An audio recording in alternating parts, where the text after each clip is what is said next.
Hello everyone. आज हम मनरेगा को लेकर एक बहुत बड़ी न्यूज़ सामने आ रही है, उसके बारे में बात करेंगे। यह न्यूज़ हमने हिंदुस्तान न्यूज़पेपर से ली है, बाकी सभी न्यूज़पेपर ने इसको कवर किया है। तो न्यूज़ क्या है कि पुरुषों ने साड़ी पहनकर महिलाओं के नाम पर की मजदूरी, मनरेगा में फर्जीवाड़े का खुलासा। तो अब देखिए, मनरेगा में भी अभी फर्जी काम होने लग गए हैं। महिलाओं की जगह अब पुरुष साड़ी पहनकर काम करने लगे हैं। तो देखिए, ये न्यूज़ चर्चा में क्यों है। कर्नाटक के यादगीर जिले के मालदार गांव में मनरेगा के तहत चौंकाने वाला एक मामला सामने आया है। यहाँ कुछ पुरुषों ने महिलाओं की साड़ी पहनकर मजदूरी की है, जबकि असली महिलाओं ने तो काम ही नहीं किया था। ये फर्जीवाड़ा नाला गहरीकरण परियोजना के दौरान सामने आया, जब कुछ तस्वीरें सोशल मीडिया पर वायरल हुई थी। इन तस्वीरों में पुरुष काम करते नजर आए हैं। तो देखिए, ये तस्वीरें कुछ हुई जो वायरल हुई हैं सोशल मीडिया पर, उसके बाद ही ये खुलासा हुआ है कि महिलाओं की जगह पुरुषों ने साड़ी पहनकर काम किया था। यह मनरेगा का कार्य मलार गाँव के एक किसान निगम्पा पुजारी के खेतों में चल रहा था। परियोजना की कुल लागत 3 लाख रुपए बताई जा रही है। जिला पंचायत के मुख्य कार्यकारी अधिकारी सीईओ लवेश ओराडिया ने मामले की पुष्टि करते हुए बताया है कि मौके पर दर्ज पुरुष महिलाओं की श्रमिक संख्या आधिकारिक रिकॉर्ड से मेल नहीं खा रही है। रिकॉर्ड के मुताबिक 6 पुरुष और 4 महिलाएं काम पर थी, लेकिन पुरुषों ने साड़ी पहनकर ये काम किया और फर्जीवाड़ा मामला सामने आया है। तो ये अभी जो उन्होंने जब रिकॉर्ड चेक किया, जो मुख्य जिला पंचायत के मुख्य कार्यकारी अधिकारी सीईओ थे लवेश ओराडिया, तो उन्होंने बताया कि जो मौके पर जो दर्ज पुरुष महिलाओं की जो संख्या है, वो जब रिकॉर्ड उसको रजिस्टर में रिकॉर्ड चेक किया तो उससे मेल नहीं खा रही थी। इस घोटाले की योजना वीरेश नामक बेयरफुट टेक्नीशियन ने बनाई थी, जो पंचायत विभाग के साथ अनुबंध पर कार्यरत था।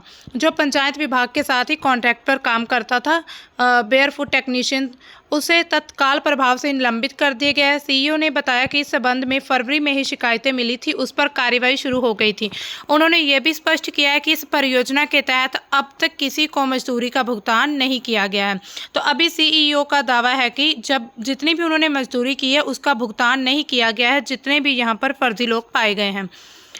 आगे की जांच के बाद क्या पता चला है कि NMMS national mobile monitoring software app के जरिए उपस्थिति में भी हेरफेर की गई है। तो देखिए, जब मनरेगा में लोग काम करने जाते हैं तो वहाँ पर उनकी ऑनलाइन अटेंडेंस भी लगती है, तो वो इस ऐप पे लगती है NMMS पर। और उन्होंने जब जांच की तो ये भी पता चला कि ये जो ऐप है ना, इस पर भी कुछ गड़बड़ी की गई है।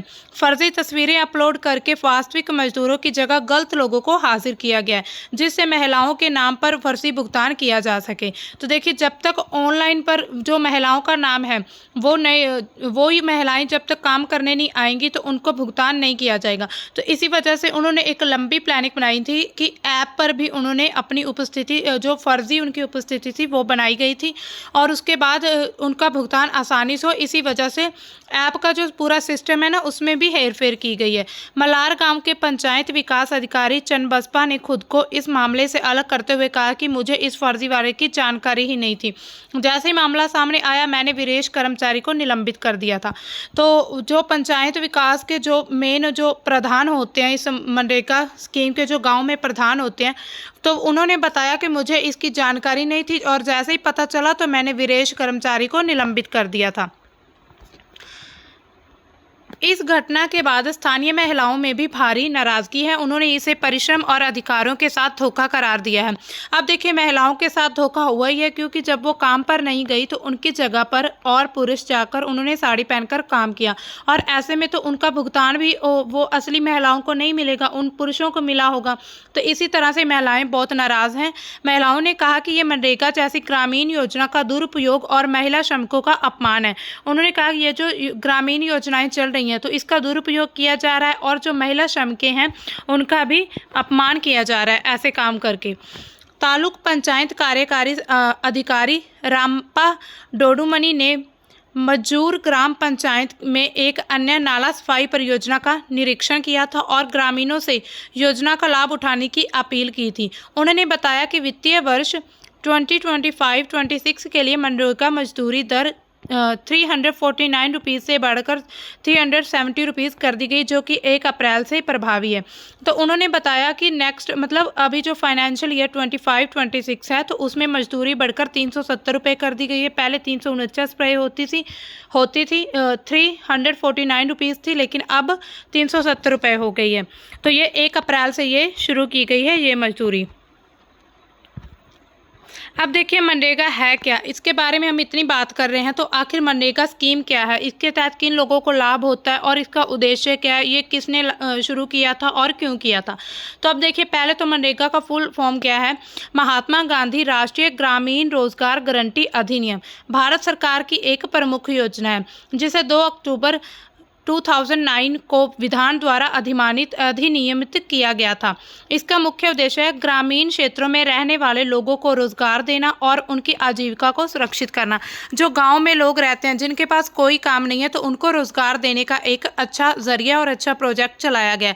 इस स्कीम के तहत ग्रामीण परिवारों को प्रति वर्ष कम से कम 100 दिनों का गारंटी शुदा रोजगार दिया जाता है, जिसमें अकुशल शारीरिक श्रम शामिल होता है, जैसे कि जिसमें छोटे छोटे काम होते हैं जो बहुत भारी काम नहीं होते, बिल्कुल जैसे सड़कों की सफाई होगी और किसी नाले की सफाई होगी, जहाँ कहीं पर पेड़ लगा दिए, जहाँ फिर नहरों की जो होती है सिंचाई के जो होते हैं जो साधन स्रोत होते हैं उनकी सफाई होगी, जैसे नहरों के आसपास का जो क्षेत्र है उनको साफ रखना। तो ऐसे जो अकुशल शारीरिक श्रम होते हैं ना वही शामिल है, और कम से कम पूरे साल में 100 डेज तक पूरी गारंटी दी जाती है काम की, और उस काम की फिर भुगतान किया जाता है सरकार के द्वारा। मनरेगा की प्रमुख विशेषताएं क्या है। सबसे पहले तो रोजगार की गारंटी देता है। कोई भी वयस्क ग्रामीण नागरिक जो अकुशल कार्य करने के लिए तैयार है, मतलब जो भी इतना कुशलता वाला कार्य नहीं, जिसको मतलब ऐसा काम नहीं करना है जो हमें पहले से सीखना पड़े या कि जिसकी ट्रेनिंग लेनी पड़े, ये ऐसा काम है जिसको बिना कुशलता से भी किया जा सकता है। जो भी व्यक्ति ये काम करने के लिए तैयार है इस योजना के तहत रोजगार मांग सकता है। यदि 15 दिनों के भीतर रोजगार नहीं मिलता तो उसे बेरोजगारी भत्ता भी दिया जाता है। अगर 15 दिनों के अंदर अंदर उसे ये रोजगार नहीं दिया जाता फिर उसे बेरोजगारी भत्ता मिलेगा। अब देखिए इससे मजदूरी का भुगतान राज्य सरकार द्वारा निर्धारित न्यूनतम मजदूरी दर के अनुसार किया जाता है, मतलब मिनिमम जो मजदूरी होती है ना उसी दर पर दिया जाता है, और ये आमतौर पर बैंक खातों या डाकघर के माध्यम से सीधे मजदूरों को, इसमें बिचौलियों की ज़रूरत नहीं होती कि पहले किसी व्यक्ति को, तो मान लीजिए पहले किसी जो प्रधान है उनको दीजिए उनकी मजदूरी, फिर वो लोगों में, ऐसे तो वो कुछ भी भ्रष्टाचार कुछ भी घपला कर सकता है। हो सकता है पीछे से 300 मजदूरी आती है और वो मजदूरों को सिर्फ 200 दे रहा हो, 100 खुद अपनी जेब में डाल रहा हो। तो इसी तरह से मजदूरी जो होती है वो डायरेक्ट जो भी काम करने वाले पर्सन है उनके खाते में जाती है, या तो बैंक के खाते में या डाकघर के माध्यम से सीधा उनके घर पर ही दी जाती है। कार्य के प्रकार क्या हैं, इसमें कौन कौन से काम किए जाते हैं। इस योजना के तहत ग्रामीण विकास से संबंधित कार्य किए जाते हैं कि गांव का जो विकास है ना वो किया जाए। इस योजना के तहत ये काम किए गए।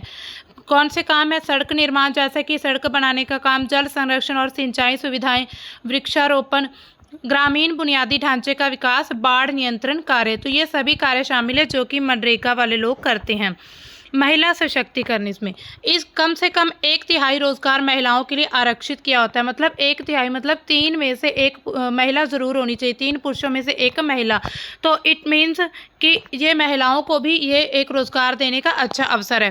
पारदर्शिता होती है इसमें। योजना में पारदर्शिता सुनिश्चित करने के लिए सामाजिक अंकेक्षण, सोशल ऑडिट और ऑनलाइन निगरानी प्रणाली का उपयोग किया जाता है। तो हमने पीछे देखा था NMMS ऐप, जो ऐप है इसके ज़रिए ऑनलाइन उनका पूरा डेटा चढ़ाया जाता है और इससे पता चलता है कि कितने लोग जो हैं जो मनरेगा के साथ जुड़े हुए हैं।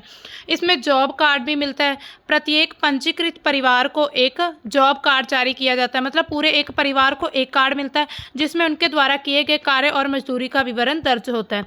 इट मीन्स इसमें हम मान सकते हैं कि एक जिनका कार्ड बना हुआ है वही व्यक्ति जा सकते हैं मनरेगा में काम करने के लिए।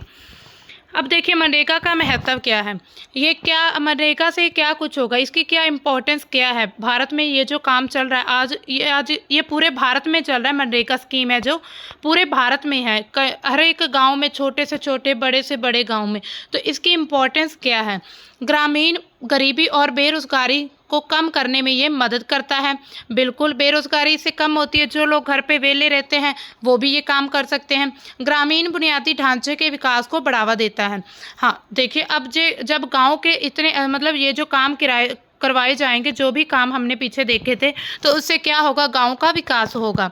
मौसमी बेरोजगारी को कम करता है, खासकर कृषि कार्यों के कम होने पर। जब खेतों में काम कम हो जाता है तो लोग क्या होता है, ज़्यादातर लोग वेले रहते हैं, घर पे ही रह जाते हैं ना, तो उसी को मौसमी बेरोजगारी कहते हैं कि मौसम के अकॉर्डिंग काम मिलता है। लेकिन मनरेगा में ऐसा नहीं है, ये मतलब पूरा साल ही चलता रहता है। सामाजिक समावेशन को बढ़ावा देता है और विशेष रूप से दलित, आदिवासी और अन्य कमज़ोर वर्गों के लिए। जिन लोगों को काम आसानी से लोग नहीं देते ना, जैसे दलित लोग, आदिवासी लोग हैं, जो और कमज़ोर वर्ग है, जिनको कहते हैं कि लोग ये नीच जाति कि हम इनको अपने खेतों में काम नहीं देंगे, अपने घर में काम नहीं कराएंगे इनसे, तो उन लोगों के लिए ये एक अच्छा मौका है। इस सामाजिक समावेशन को बढ़ावा मिलता है। इसमें हर एक वर्ग, हर एक प्रकार, हर एक जाति का जो व्यक्ति है ना, वो काम कर सकता है। तो ये थी हमारी आज की न्यूज़ कि मनरेगा को लेकर भी बहुत बड़े मतलब चौंकाने वाली बातें सामने आ रही हैं। जैसे कि हमने देखा कि पुरुषों ने साड़ी पहनकर महिलाओं की जगह काम कर लिया। अब देखिए, इसमें कोई हो सकता है इसमें पूरा सिस्टम ही मतलब सिस्टम ही कुछ तो ख़राब है ना, जो वरना ऐसे कैसे हो सकता है कि ऑनलाइन कोई व्यक्ति अगर साड़ी पहनकर आया तो ऑनलाइन उसका सारा डाटा मतलब चढ़ा हुआ है उन्होंने, मतलब कि इसमें कुछ लोग ऐसे भी होते हैं जो प्रोजेक्ट के बीच वाले कुछ लोग होते हैं जो कि ऐसे भ्रष्टाचार काम करते रहते हैं।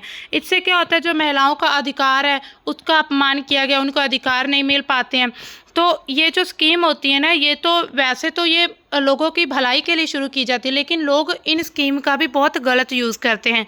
तो ये थी हमारी आज की न्यूज़, जिसको हमने इस पूरी वीडियो में कवर किया है। मिलते हैं हम अपनी नेक्स्ट न्यूज़ के साथ, तब तक के लिए bye and thanks for watching.